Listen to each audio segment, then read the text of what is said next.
information. Sloppy writing in an email reflects badly on both the writer and the organization he or she represents.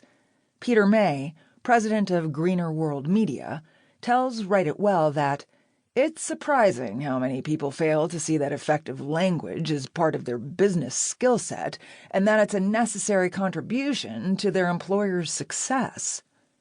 Careless writing can signal a lack of respect for your customers, clients, or colleagues.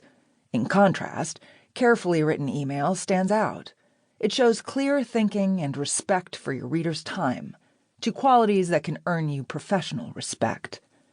For individual professionals, the ability to write effective email gives you an asset that many employees lack. For managers, investing in email training can boost an entire organization's image.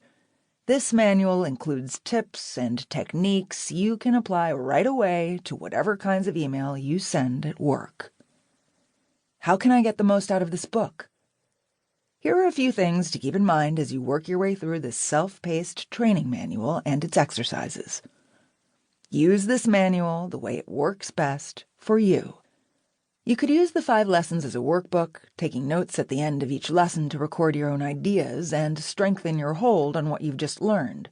Or you might use the table of contents to jump straight to the topic you find most interesting or challenging in your own email writing. Review lessons or repeat exercises as necessary. Consider using this manual with colleagues or to lead a group training.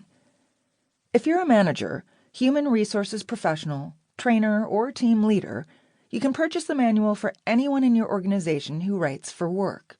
You can also use the manual as the textbook for a workshop. See the writing topics at writeitwell.com for information about our workshop's Train the Trainer kits. Or call or email Write It Well for information about how we'd use this manual to deliver a workshop for your staff. Schedule time to complete your reading. If you're going through the manual on your own, set aside time to work on it. Turn off your computer, close your office door, reserve a conference room, find a quiet space, or do whatever you need to do to focus on listening to and completing the manual's exercises and activities.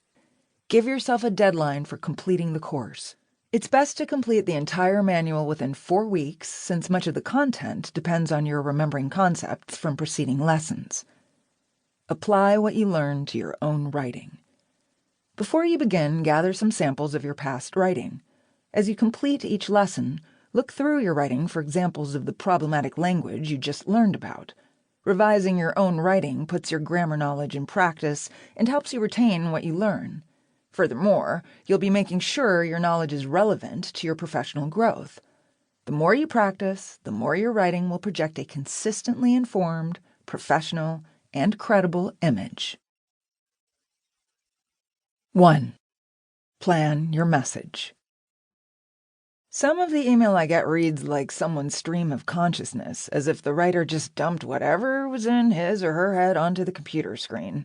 It would save me a lot of time and trouble if people would stop for a minute and think through what they want to say. Jeff Angel, President, Pura Vida Coffee. Introduction. Email is ideal for the kinds of quick messages that most of us send to respond to questions, pass along information, and make requests. We use email because it's quick and easy, more like leaving a phone message than writing a letter. It doesn't seem to take the same kind of thinking and planning time as writing a hard copy memo, letter, or report. But email is still writing. Even if you have only a simple message to convey, you'll get better results if you stop and think about why you're writing, what information you want to pass along, and what you want the recipient to do. Unplanned messages like the one coming up waste everybody's valuable time. Maggie, you gave me a copy of an article a couple of weeks ago when we had lunch at Zeke's. You know, that day my car broke down and I had to take the bus, so I was late and you almost left. Can't remember exactly what it was. Something about the Times or maybe the Post. All I remember is that it was one of our competitors talking about a new product.